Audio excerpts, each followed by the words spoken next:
Hey guys, so we were visiting Jen's parents the other day, and I got to talk to her Uncle Pat, and he had talked about a couple of the videos of mine, and then he said, "Hey, I want to give you a topic." He goes, "Sometimes I get hung on a word," and I said, "Okay," and he goes,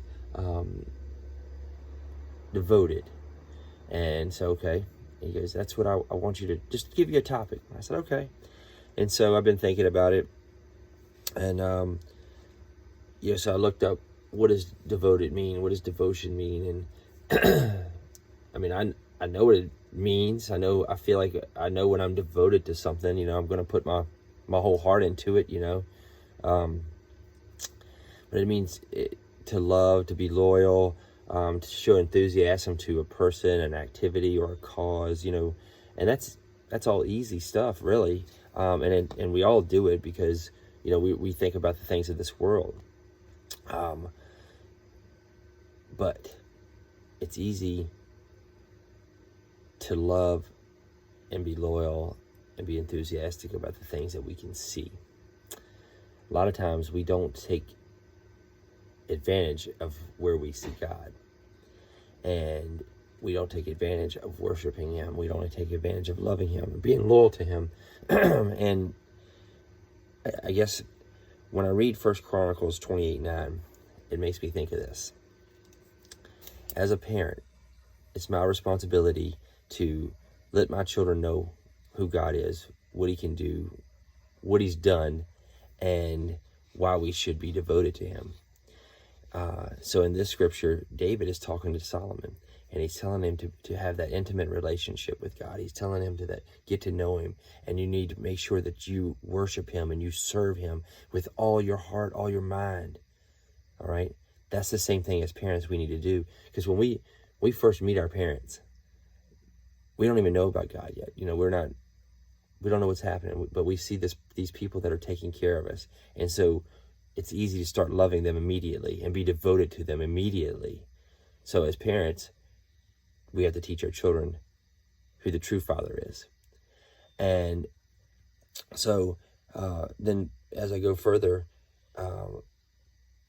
in Psalm 5:3, David is talking about prayer and being devoted to prayer, how he gets up every morning and he talks to God and he's asking Him for things.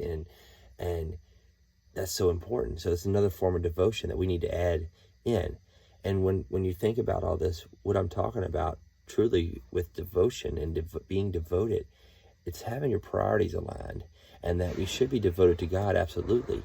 We should be devoted to our parents, our spouse, our family, our job, and our hobbies. It's okay, you can be devoted to all, but you have to have a priority list and what comes first. And if God's not coming first, then these other things, they'll be all out of order. You'll find yourself putting hobbies ahead of your time with your family. You'll find yourself putting work ahead of your time with your wife.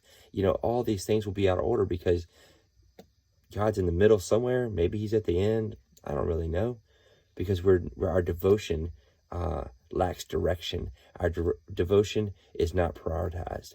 And so finally, I go to Romans 12, 1 and 2, and it talks about, don't copy the behavior of this world. I mean, it's corrupt, right? And if the world is telling you this, you can get so much more from this if you do this and you do this and you do this, most of the time, none of that includes God. It's all about self and this world. So we have to be that living sacrifice for God. That's what we have to be. That's what He's calling us to be in Romans 12. Be that living sacrifice so that others can see. Not only will it bring you joy because you have learned how to prioritize things in your life and be devoted to God first, it's going to be also an example for others to see. And when others see how your devotion to God makes your rest of your life come in line and be prioritized correctly, then they'll see the change in you. And then they may realize they need to change as well and say, hey, man, I want that change for me. I want to see that, see all those great things for me. And they may ask you, they may just see it. And when you say, hey, man, what's going on? Hey, man, I'm just devoted to God. He gives me all these things. He has blessed me beyond. I am so thankful. And honestly, everything just keeps falling in line. So anyway, try to stay devoted to the right things. And if you're not putting God first, then change your priority list. All right, have a good day.